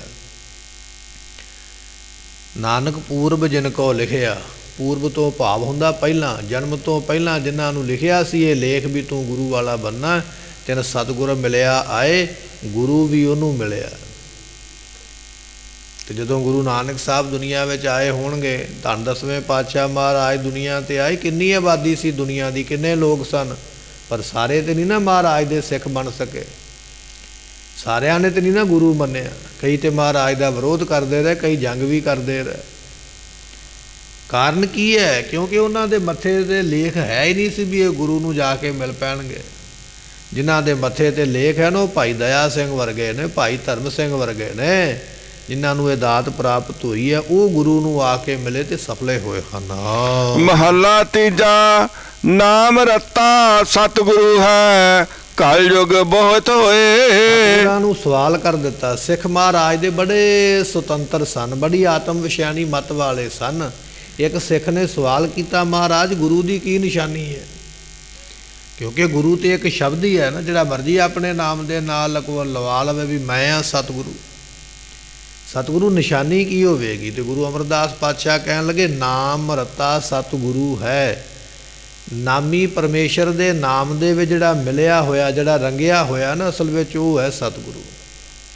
ਨਾਮ ਕੀ ਹੈ? ਜਿਹੜਾ ਮਰਜ਼ੀ ਲਿਖਵਾ ਲਵੇ। ਨਾਮ ਲਿਖਾਉਣ ਨਾਲ ਗੁਰੂ ਥੋੜ੍ਹੀ ਬਣ ਜਾਏਗਾ। ਜਿਹੜਾ ਨਾਮ ਦੇ ਵਿੱਚ ਰੰਗਿਆ ਗਿਆ। ਗੁਰੂ ਅਰਜਨ ਦੇਵ ਮਹਾਰਾਜ ਨੇ ਲਿਖਿਆ, ਸਤਿਪੁਰਖ ਜਿਨ ਜਾਣਿਆ ਸਤਿਗੁਰ ਤਿਸ ਕਾ ਨਾਮ। ਗੁਰੂ ਉਹਦਾ ਨਾਮ ਹੈ ਜਿਹਨੇ ਸਤਿਪੁਰਖ ਨੂੰ ਜਾਣ ਲਿਆ। ਤੇ ਸਤਿਪੁਰਖ ਕਿਹਾ ਜਾਂਦਾ ਪਰਮੇਸ਼ਰ ਨੂੰ।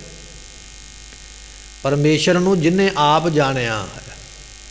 ਸਤਿਗੁਰ ਤਿਸ ਕਾ ਨਾਉ ਤਿਸ ਕੈ ਸੰਗ ਸਿੱਖ ਉਧਰੈ। ਉਹਦੀ ਸੰਗਤ ਕਰਕੇ, ਉਹਦਾ ਉਪਦੇਸ਼ ਸੁਣ ਕੇ ਸਿੱਖ ਦਾ ਉਧਾਰ ਹੋਵੇਗਾ। ਇੱਥੇ ਮਹਾਰਾਜ ਕਹਿਣ ਲੱਗੇ, ਭਾਈ ਗੁਰੂ ਅਮਰਦਾਸ ਪਾਤਸ਼ਾਹ ਦੇ ਬਚਨ ਨੇ, ਨਾਮ ਰਤਾ ਸਤਿਗੁਰੂ ਹੈ। ਨਾਮ ਦੇ ਵਿੱਚ ਰੰਗਿਆ ਹੋਇਆ ਉਹ ਹੈ ਸਤਿਗੁਰੂ। ਨਾਮ ਲਿਖਾਉਣ ਦੇ ਨਾਲ ਗੁਰੂ ਨਹੀਂ ਬਣਿਆ ਜਾਂਦਾ। ਗੁਰੂ ਬਣਨ ਵਾਸਤੇ ਆਪਣੇ ਆਪ ਨੂੰ ਨਾਮ ਦੇ ਵਿੱਚ ਰੰਗਣਾ ਪਵੇਗਾ। ਤੇ ਪਾਤਸ਼ਾਹ ਬਖਸ਼ਿਸ਼ ਕਰਦੇ, ਕਲਯੁਗ ਬੋਹਿਤ ਹੋਏ। ਐਸਾ ਜਿਹੜਾ ਗੁਰੂ ਹੈ ਨਾ, ਫਿਰ ਉਹ ਕਲਯੁਗ ਦੇ ਵਿੱਚ ਜਹਾਜ਼ ਹੈ। ਕਲਯੁਗ ਜਹਾਜ਼ ਅਰਜਨ ਗੁਰੂ ਭੱਟਾਂ ਨੇ ਲਿਖਿਆ। ਜੇ ਕਲਯੁਗ ਵਿੱਚੋਂ ਬਾਹਰ ਕੱਢਣ ਵਾਸਤੇ ਕੋਈ ਸਮਰੱਥ ਹੈ ਤੇ ਕੇਵਲ ਧੰਨ ਗੁਰੂ ਅਰਜਨ ਦੇਵ ਮਹਾਰਾਜ ਨੇ। ਉਹਨਾਂ ਤੋਂ ਬਿਨਾਂ ਹੋਰ ਕੋਈ ਦੂਜਾ ਨਹੀਂ ਹੈ। ਕਲਯੁਗ ਜਹਾਜ਼ ਅਰਜਨ ਗੁਰੂ। ਗੁਰੂ ਅਰਜਨ ਦੇਵ ਪਾਤਸ਼ਾਹ ਜੀਓ, ਜਿਵੇਂ ਸਮੁੰਦਰ ਤੋਂ ਪਾਰ ਹੋਣ ਵਾਸਤੇ ਜਹਾਜ਼ ਦੀ ਲੋੜ ਪੈਂਦੀ ਹੈ, ਸੰਸਾਰ ਤੋਂ ਪਾਰ ਹੋਣ ਵਾਸਤੇ ਤੁਹਾਡੀ ਲੋੜ ਹੈ। ਤੁਹਾਡੇ ਬਿਨਾਂ ਪਾਰ ਨਹੀਂ ਜੇ ਹੋਇਆ ਜਾਣਾ, ਕਿਉਂਕਿ ਤੁਸੀਂ ਉਹ ਜਿਹੜੇ ਨਾਮ ਦੇ ਵਿੱਚ ਰੰਗੇ ਪਏ ਹੋ। ਸਤਿਗੁਰੂ ਜੀ ਬਖਸ਼ਿਸ਼ ਕਰਦੇ, ਕਲਯੁਗ ਬੋਹਿਤ ਹੋਏ। ਕਲਯੁਗ ਦਾ ਜਹਾਜ਼ ਬਣਨਾ ਸੌਖਾ ਥੋੜ੍ਹੀ ਹੈ। ਇੱਥੇ ਤੇ ਆਪਣੇ ਆਪ ਦਾ ਭਲਾ ਨਹੀਂ ਹੁੰਦਾ। ਆਪਣੇ ਆਪ ਦਾ ਭਲਾ ਕਰਨਾ ਸਾਡੇ ਵਾਸਤੇ ਔਖਾ ਹੈ, ਵੀ ਪਤਾ ਨਹੀਂ ਸਾਡਾ ਕੀ ਬਣੇਗਾ। ਪਰ ਜਹਾਜ਼ ਬਣ ਕੇ ਕਈਆਂ ਨੂੰ ਤਾਰ ਦੇਣਾ, ਉਹ ਉਸ ਤੋਂ ਵੀ ਔਖਾ। ਕੌਣ ਤਾਰੇਗਾ? ਨਾਮ ਰਤਾ ਸਤਿਗੁਰੂ ਹੈ। ਜਿਹੜਾ ਨਾਮੀ ਦੇ ਨਾਮ ਵਿੱਚ ਰੰਗਿਆ ਐਸਾ ਗੁਰੂ, ਉਹ ਜਹਾਜ਼ ਬਣ ਜਾਂਦਾ ਹੈ। ਤੇ ਜਹਾਜ਼ ਬਣ ਕੇ ਫਿਰ ਕਈਆਂ ਨੂੰ ਤਾਰ ਦਿੰਦਾ ਹੈ। ਗੁਰਮੁਖ ਹੋਵੇ ਸੋ ਪਾਰ ਪਵੈ, ਜਿਨਾ ਅੰਤਰ ਸੱਚਾ ਸੋਏ। ਗੁਰਮੁਖ ਬਣ ਜਾਂਦੇ ਨੇ, ਮੁਖੀ ਗੁਰਾਂ ਦਾ ਉਪਦੇਸ਼ ਮੰਨਦੇ ਨੇ, ਉਹ ਪਾਰ ਪਵੈ, ਸੰਸਾਰ ਤੋਂ ਪਾਰ ਹੋ ਗਿਆ। ਪਰ ਹੋਵੇ ਕਿਵੇਂ?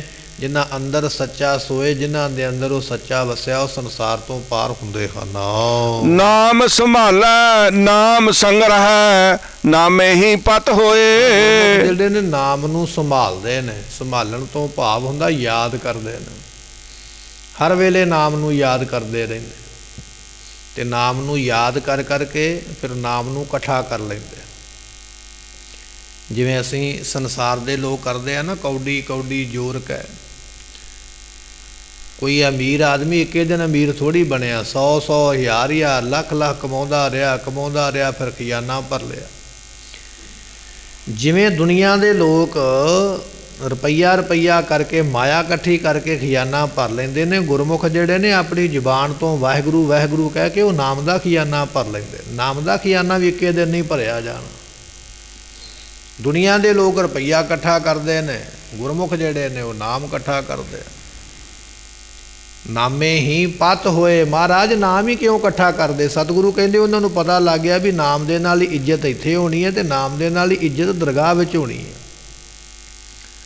ਤੇ ਆਪਾਂ ਵੇਖਦੇ ਹਾਂ ਨਾ, ਵੱਡੇ ਵੱਡੇ ਰਾਜੇ, ਵਜ਼ੀਰ, ਵੱਡੇ ਵੱਡੇ ਅਮੀਰ ਲੋਕ ਜਾ ਕੇ ਮਹਾਤਮਾ ਦੇ ਚਰਨਾਂ 'ਤੇ ਬੜਾ ਸਿਰ ਰਗੜਦੇ, ਮਾਫ ਕਰ ਦਿਓ, ਕਿਰਪਾ ਕਰ ਦਿਓ। ਇੱਜ਼ਤ ਹੀ ਮਿਲਦੀ ਪਈ ਹੈ ਨਾ। ਹੁਣ ਸਾਧੂ ਨੇ ਤੇ ਕੱਪੜਾ ਪਾਇਆ ਬਿਲਕੁਲ ਸਸਤਾ, ਖੱਦਰ ਪਾ ਕੇ ਬੈਠਾ, ਪੈਰਾਂ ਵਿੱਚ ਖੜਾਵਾਂ ਪਾਈਆਂ। ਉਹਨੂੰ ਜਿਹੜਾ ਮੱਥਾ ਟੇਕਦਾ ਪਿਆ, ਉਹ ਹਜ਼ਾਰਾਂ ਦੇ ਸੂਟ ਬੂਟ ਪਾ ਕੇ ਲੱਖਾਂ ਦੀ ਗੱਡੀ ਵਿੱਚ ਗਿਆ। ਤੇ ਇੱਜ਼ਤ ਹੀ ਹੈ ਨਾ, ਵੀ ਇੰਨੇ ਮਹਿੰਗੇ ਕੱਪੜੇ, ਇੰਨੀਆਂ ਮਹਿੰਗੀਆਂ ਗੱਡੀਆਂ 'ਤੇ ਜਾਣ ਵਾਲਾ ਸਾਧੂ ਦੇ ਚਰਨਾਂ ਦੇ ਅੱਗੇ ਝੁਕਦਾ ਪਿਆ। ਤੇ ਇੱਜ਼ਤ ਹੈ, ਸਤਿਕਾਰ ਹੈ, ਮਾਣ ਹੈ, ਹੋਰ ਕੀ ਹੈ? ਤੇ ਫਿਰ ਇਹੋ ਜਿਹਾ ਮਾਣ ਰੱਬ ਉਸ ਨੂੰ ਪਰਲੋਕ ਦੇ ਵਿੱਚ ਵੀ ਦਿੰਦਾ ਹੈ। ਗੁਰਮੁਖਾਂ ਨੂੰ ਪਤਾ ਲੱਗ ਗਿਆ ਵੀ ਨਾਮ ਦੇ ਨਾਲ ਇੱਜ਼ਤ ਬਣਦੀ ਹੈ, ਤਾਂ ਨਾਮ ਜਪਦੇ ਹਨ। ਨਾਨਕ ਸਤਿਗੁਰ ਪਾਇਆ ਕਰਮ ਪ੍ਰਾਪਤ ਹੋਏ। ਗੁਰੂ ਮਿਲਦਾ ਉਹਨਾਂ ਨੂੰ ਹੈ ਕਰਮ ਨਾਮ ਬਖਸ਼ਿਸ਼ ਦਾ, ਜਿਨ੍ਹਾਂ ਦੇ ਉੱਪਰ ਬਖਸ਼ਿਸ਼ ਪ੍ਰਾਪਤ ਹੋਈ ਹੈ, ਜਿਨ੍ਹਾਂ ਉੱਪਰ ਕਿਰਪਾ ਪ੍ਰਾਪਤ ਹੋਈ ਹੈ, ਗੁਰੂ ਉਹਨਾਂ ਨੂੰ ਮਿਲਿਆ। ਨਹੀਂ ਤੇ ਗੁਰੂ ਦੇ ਨਾਲ ਰਹਿਣ ਵਾਲਾ, ਗੁਰੂ ਦੇ ਕੋਲ ਰਹਿਣ ਵਾਲਾ ਵੀ ਗੁਰੂ ਨੂੰ ਪ੍ਰਾਪਤ ਨਹੀਂ ਕਰ ਸਕਿਆ। ਹੁਣ ਗੁਰੂ ਦੇ ਕੋਲ ਹੀ ਰਹਿੰਦਾ ਨਾ ਗੰਗੂ ਬ੍ਰਾਹਮਣ, ਪਰ ਗੁਰੂ ਦੀ ਖੁਸ਼ੀ ਨਹੀਂ ਲੈ ਸਕਿਆ। ਗੁਰੂ ਦੇ ਕੋਲ ਹੀ ਰਹਿੰਦਾ ਨਾ ਚੰਦੂ, ਨਹੀਂ ਪ੍ਰਾਪਤ ਕਰ ਸਕਿਆ। ਗੁਰੂ ਦੇ ਕੋਲ ਰਹਿੰਦਾ ਹੈ ਨਾ ਦੁਨੀ ਚੰਦ, ਨਹੀਂ ਪ੍ਰਾਪਤ ਕਰ ਸਕਿਆ। ਜਿਨ੍ਹਾਂ ਦੇ ਉੱਪਰ ਬਖਸ਼ਿਸ਼ ਨਹੀਂ ਹੈ ਉਹ ਗੁਰੂ ਦੇ ਕੋਲ ਰਹਿੰਦਿਆਂ ਹੋਇਆਂ ਵੀ ਗੁਰੂ ਨੂੰ ਪ੍ਰਾਪਤ ਨਹੀਂ ਕਰ ਸਕੇ। ਕਮਲ ਦਾ ਫੁੱਲ ਬੜਾ ਸੋਹਣਾ, ਬੜੀ ਸੁਗੰਧੀ ਦਿੰਦਾ। ਕਮਲ ਦਾ ਫੁੱਲ ਜਿੱਥੋਂ ਨਿਕਲਿਆ ਨਾ ਗਾਰੇ ਦੇ ਵਿੱਚੋਂ, ਉੱਥੇ ਨਾਲ ਹੀ ਡੱਡੂ ਬੈਠਾ ਹੋਇਆ। ਪਰ ਡੱਡੂ ਦੇ ਕਰਮ ਮਾੜੇ ਨੇ, ਵਿਚਾਰਾ ਮਿੱਟੀ ਖਾਂਦਾ ਰਿਹਾ, ਗਾਰ ਖਾਂਦਾ ਰਿਹਾ, ਜਾਲਾ ਖਾਂਦਾ ਰਿਹਾ। ਡੱਡੂ ਦੀ ਹਿੰਮਤ ਨਹੀਂ ਪਈ ਵੀ ਮੈਂ ਕਮਲ ਫੁੱਲ ਦੀ ਸੁਗੰਧੀ ਲੈ ਲਵਾਂ। ਤੇ ਸੁਗੰਧੀ ਕਿਹਨੇ ਲਈ ਹੈ? ਭੌਰੇ ਨੇ ਦੂਰੋਂ ਚੱਲ ਕੇ ਆਇਆ, ਪਤਾ ਨਹੀਂ ਕਿੱਥੋਂ, ਕਿੰਨੇ ਮੀਲ ਦਾ ਸਫ਼ਰ ਤੈਅ ਕਰਕੇ ਭੌਰਾ ਉੱਡਿਆ, ਕਮਲ ਫੁੱਲ ਦੇ ਉੱਪਰ ਬੈਠਾ, ਸੁਗੰਧੀ ਲਈ, ਆਨੰਦ ਲਿਆ ਤੇ ਚਲਾ ਗਿਆ। ਇਸ ਤਰ੍ਹਾਂ ਜਿਹੜੇ ਗੁਰਮੁਖ ਨੇ ਉਹ ਤੇ ਮਹਾਰਾਜ ਦੀ ਭਗਤੀ ਰੂਪ ਸੁਗੰਧੀ ਨੂੰ ਲੈਂਦੇ ਨੇ। ਜਿਹੜੇ ਦੁਸ਼ਟ ਨੇ ਮਨਮੁਖ, ਉਹ ਨਿੰਦਿਆ ਰੂਪੀ ਜਾਲਾ ਹੀ ਖਾਂਦੇ ਰਹੇ, ਮਹਾਰਾਜ ਦੇ ਕੋਲ ਰਹਿ ਕੇ ਵੀ ਮਾੜਾ ਹੀ ਕਰਦੇ ਰਹੇ, ਕਿਉਂਕਿ ਉਹਨਾਂ ਨੂੰ ਸੋਝੀ ਨਹੀਂ ਹੈ। ਪੌੜੀ ਆਪੇ ਪਾਰਸ ਆਪ ਧਾਤ ਹੈ, ਆਪ ਕੀ ਤੁਨ ਕੰਚਨ। ਦੁਨੀਆ ਦੇ ਵਿੱਚ ਗੱਲ ਲਿਖੀ ਹੈ ਗ੍ਰੰਥਾਂ ਵਿੱਚ ਵੀ, ਪਾਰਸ ਨਾਮ ਦਾ ਇੱਕ ਪੱਥਰ ਹੁੰਦਾ। ਉਹ ਪੱਥਰ ਵਿੱਚ ਇੰਨੀ ਤਾਕਤ ਰੱਬ ਨੇ ਦਿੱਤੀ ਹੈ ਵੀ ਜੇ ਲੋਹੇ ਨੂੰ ਲਾ ਦਈਏ ਤਾਂ ਲੋਹੇ ਨੂੰ ਸੋਨਾ ਕਰ ਦਿੰਦਾ। ਉਹਦੇ ਵਿੱਚ ਐਸੀ ਇੱਕ ਚਮਤਕਾਰੀ ਬਾਤ ਹੈ ਵੀ ਉਹ ਪੱਥਰ ਪਾਰਸ ਲੋਹੇ ਨੂੰ ਸੋਨਾ ਕਰ ਦਿੰਦਾ। ਕੱਲਾ ਲੋਹੇ ਨੂੰ ਨਹੀਂ, ਪਿੱਤਲ ਨੂੰ, ਤਾਂਬੇ ਨੂੰ, ਕਹਿ ਨੂੰ, 8 ਧਾਤਾਂ ਜਿਹੜੀਆਂ ਨੇ ਨਾ, ਚਾਂਦੀ ਤੱਕ ਨੂੰ ਵੀ ਸੋਨਾ ਬਣਾ ਦਿੰਦਾ। ਤੇ ਸਤਿਗੁਰੂ ਪਾਤਸ਼ਾਹ ਕਹਿਣ ਲੱਗੇ ਪਰ ਉਹ ਪਾਰਸ ਨਾ ਆਪਣੇ ਵਰਗਾ ਪਾਰਸ ਨਹੀਂ ਬਣਾ ਸਕਦਾ। ਲੋਹੇ ਨੂੰ ਸੋਨਾ ਕਰ ਸਕਦਾ, ਆਪਣੇ ਵਰਗਾ ਪਾਰਸ ਨਹੀਂ। ਪਰ ਗੁਰੂ ਇਹੋ ਜਿਹਾ ਆਪੇ ਪਾਰਸ, ਗੁਰੂ ਆਪ ਪਾਰਸ ਰੂਪ ਹੈ। ਤੇ ਜਿਹੜਾ ਸੇਵਕ ਜਗਿਆਸੂ, ਜਿਵੇਂ ਆਪਾਂ ਸੰਗਤ ਵਿੱਚ ਬੈਠੇ ਹਾਂ, ਜਿਹੜਾ ਗੁਰੂ ਨਾਲ ਜੁੜੇਗਾ ਨਾ, ਗੁਰੂ ਉਹਨੂੰ ਸ਼ੁੱਧ ਸੋਨੇ ਵਰਗਾ ਬਣਾ ਦੇਗਾ, ਸੋਨਾ ਬਣਾ ਦੇਗਾ ਉਹਨੂੰ, ਉਹਦੀਆਂ ਮੈਲਾਂ ਨੂੰ ਕੱਟ ਦੇਵੇਗਾ। ਸੋਨਾ ਕੀਮਤੀ ਹੁੰਦਾ, ਉਹਨੂੰ ਕੀਮਤ ਵਾਲਾ ਕਰ ਦੇਵੇਗਾ, ਬਖਸ਼ਿਸ਼ ਵਾਲਾ ਕਰ ਦੇਵੇਗਾ। ਐਸੀ ਦਾਤ ਗੁਰੂ ਕੋਲੋਂ ਪ੍ਰਾਪਤ ਹੁੰਦੀ ਹੈ। ਆਪੇ ਠਾਕੁਰ ਸੇਵਕ ਆਪੇ, ਆਪੇ ਹੀ ਪਾਪ ਖੰਡਨ। ਉਹ ਠਾਕੁਰ ਮਾਲਕ ਹੈ, ਸੇਵਕ ਰੂਪ ਵੀ ਆਪ ਹੋ ਰਿਹਾ ਹੈ, ਆਪ ਹੀ ਉਹ ਪਾਪਾਂ ਨੂੰ ਤੋੜਨ ਵਾਲਾ ਹੈ। ਆਵੇ ਆਪੇ ਸਭ ਘਟ ਭੋਗਵੇ ਸੁਆਮੀ, ਆਪੇ ਹੀ ਸਭ ਅੰਜਨ। ਸਾਰੇ ਘਟਾਂ ਵਿੱਚ ਸਮਾਇਆ ਹੋਇਆ ਤੇ ਆਪ ਹੀ ਅੰਜਨ ਨਾਮ ਹੈ ਕਾਲਖ ਦਾ। ਕਾਲਖ ਕਹਿੰਦੇ ਮਾਇਆ ਨੂੰ, ਆਪ ਹੀ ਮਾਇਆ ਰੂਪ ਹੋ ਰਿਹਾ। ਰੱਬ ਦੇ ਰੰਗ ਕਿਹੋ ਜਿਹੇ ਨੇ? ਆਪ ਹੀ ਬ੍ਰਹਮ ਹੋ ਰਿਹਾ, ਆਪ ਹੀ ਮਾਇਆ ਹੋ ਰਿਹਾ। ਬ੍ਰਹਮ ਹੋ ਕੇ ਗੁਰਮੁਖਾਂ ਨੂੰ ਤਾਰਦਾ ਪਿਆ, ਮਾਇਆ ਹੋ ਕੇ ਮਨਮੁਖਾਂ ਨੂੰ ਡੋਬਦਾ ਪਿਆ। ਐਸੇ ਉਹਦੇ ਰੂਪ ਹਨ। ਆਪ ਵਿਵੇਕ ਆਪ ਹੈ ਬੇਤਾ, ਸਭ ਆਪੇ ਗੁਰਮੁਖ ਭੰਜਨ। ਵਿਵੇਕ ਰੂਪ ਹੈ। ਤੇ ਪਾਤਸ਼ਾਹ ਕਹਿਣ ਲੱਗੇ ਆਪ ਸਭ ਬੇਤਾ, ਆਪ ਸਾਰਿਆਂ ਦੀ ਮਨ ਦੀ ਜਾਣਨ ਵਾਲਾ ਵੀ ਹੈ। ਤੇ ਫਿਰ ਪਾਤਸ਼ਾਹ ਕਹਿਣ ਲੱਗੇ ਗੁਰਮੁਖ ਜਿਹੜੇ ਨੇ ਉਹਨਾਂ ਦੇ ਦੁੱਖਾਂ ਨੂੰ ਤੋੜਨ ਵਾਲਾ ਵੀ ਆਪ ਹੈ। ਜਨ ਨਾਨਕ ਸਲਾਹੇ ਨਾ ਰੱਜੇ ਤੁਧ ਕਰਤੇ, ਤੂੰ ਹਰ ਸੁਖ ਦਾਤਾ ਵੰਡਨ। ਪੁਰਖ ਜੀ ਤੈਨੂੰ ਸੇਵਾ ਕਰਦਿਆਂ ਮੇਰਾ ਮਨ ਰੱਜਦਾ ਨਹੀਂ ਹੈ। ਮੇਰੇ ਮਨ ਵਿੱਚ ਚਾਅ ਹੁੰਦਾ ਮੈਂ ਹੋਰ ਸੇਵਾ ਕਰਾਂ, ਹੋਰ ਨਾਮ ਜਪਾਂ।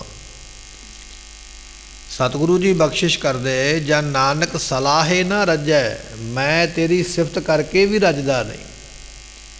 ਬਾਣੀ ਪੜ੍ਹੀ ਹੈ, ਨਾਮ ਜਪਿਆ, ਜੀ ਕਰਦਾ ਹੋਰ ਜਪਾਂ। ਜਿਹਬਾ ਏਕ ਹੋਵੈ ਲੱਖ ਕੋਟੀ, ਲੱਖ ਕੋਟੀ ਕੋਟ ਧਿਆਵੈ ਗੋ। ਸਾਡੀ ਤੇ ਇੱਕ ਜ਼ੁਬਾਨ ਹੈ, ਇੱਕ ਪਾਠ ਕਰਕੇ ਥੱਕ ਜਾਈਦਾ, ਨੀਂਦ ਆਉਣ ਲੱਗ ਪੈਂਦੀ ਹੈ। ਪਰ ਜਿਨ੍ਹਾਂ ਨੂੰ ਗਿਆਨ ਹੋਇਆ ਨਾ ਗੁਰਮੁਖਾਂ ਨੂੰ, ਉਹ ਕਹਿੰਦੇ ਮਹਾਰਾਜ ਇੱਕ ਜ਼ੁਬਾਨ ਨਾਲ ਕੁਝ ਨਹੀਂ ਜੇ ਬਣਦਾ, ਮੇਰੀ ਜ਼ੁਬਾਨ ਹੀ ਲੱਖ ਕਰ ਦਿਓ, ਮੈਂ ਇੱਕ ਪਾਠ ਕਰਾਂ ਤੇ ਲੱਖਾਂ ਪਾਠ ਹੋ ਜਾਣ। ਮੈਂ ਇੰਨੇ ਪਾਠ ਕਰਾਂ, ਇੰਨਾ ਨਾਮ ਜਪਾਂ ਵੀ ਮੈਨੂੰ ਬਾਣੀ ਪੜ੍ਹਦਿਆਂ ਪੜ੍ਹਦਿਆਂ ਸਵਾਸ ਸਵਾਸ ਹੀ ਮੈਂ ਨਾਮ ਜਪਦਾ ਰਹਾਂ। ਤੇ ਫਿਰ ਉਹਨਾਂ ਦੀ ਅਰਦਾਸ ਪਰਮੇਸ਼ਰ ਦੇ ਦਰ 'ਤੇ ਪੂਰੀ ਹੁੰਦੀ ਹੈ। ਲੱਖਾਂ ਜ਼ੁਬਾਨਾਂ ਫਿਰ ਪਰਮਾਤਮਾ ਦਿੰਦਾ ਹੈ।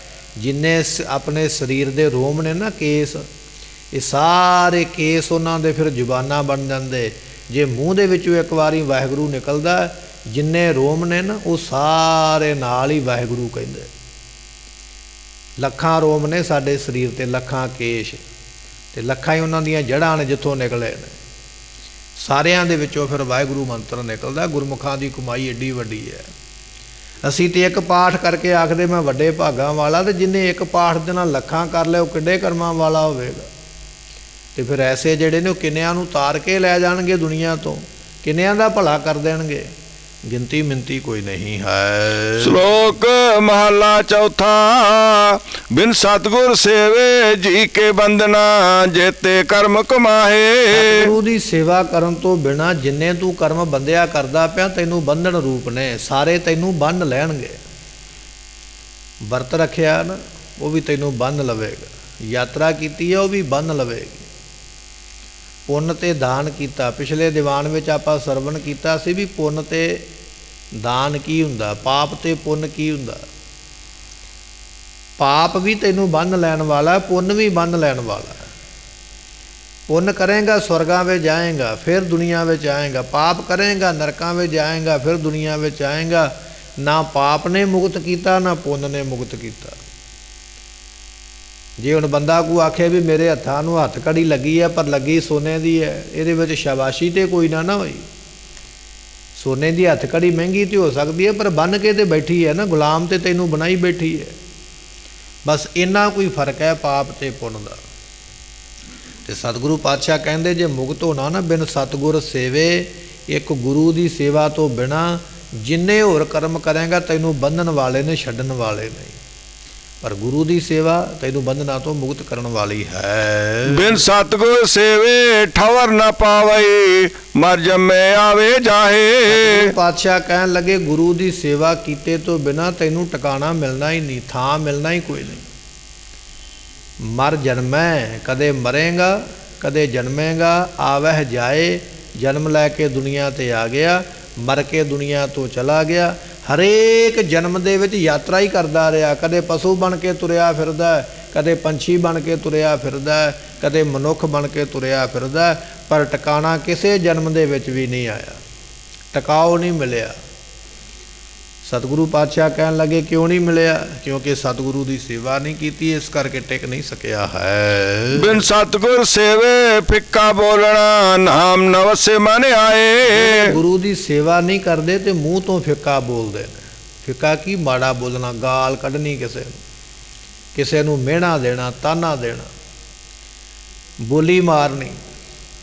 ਸਤਿਗੁਰੂ ਪਾਤਸ਼ਾਹ ਕਹਿਣ ਲੱਗੇ ਜਿਹੜੇ ਐਸੇ ਲੋਕ ਨੇ ਨਾ, ਉਹਦੇ ਮਨ ਵਿੱਚ ਕਦੇ ਨਾਮ ਨਹੀਂ ਵਸੇਗਾ।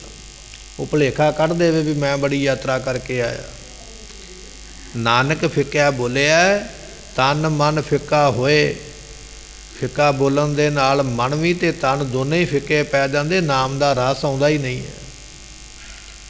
ਸਤਿਗੁਰੂ ਜੀ ਬਖਸ਼ਿਸ਼ ਕਰਦੇ ਕਹਿਣ ਲੱਗੇ ਬਿਨ ਸਤਿਗੁਰ ਸੇਵੇ, ਗੁਰੂ ਦੀ ਸੇਵਾ ਨਹੀਂ ਕੀਤੀ, ਫਿੱਕਾ ਬੋਲਦੇ ਨੇ, ਨਾਮ ਨਾ ਵਸੈ ਮਨ ਆਏ। ਉਹਨਾਂ ਦੇ ਹਿਰਦੇ ਵਿੱਚ ਨਾਮ ਨਹੀਂ ਵਸਦਾ ਹੈ। ਨਾਨਕ ਬਿਨ ਸਤਿਗੁਰ ਸੇਵੇ, ਜੰਪੁਰ ਬੱਦੇ ਮਾਰੀਐ, ਮੂੰਹ ਕਾਲੇ ਉੱਠ ਜਾਏ। ਲੋਕ ਆਖਦੇ ਜਾ ਮੈਂ ਨਹੀਂ ਸੇਵਾ ਕਰਦਾ, ਮੇਰਾ ਕੀ ਵਿਗਾੜ ਲਵੇਂਗਾ?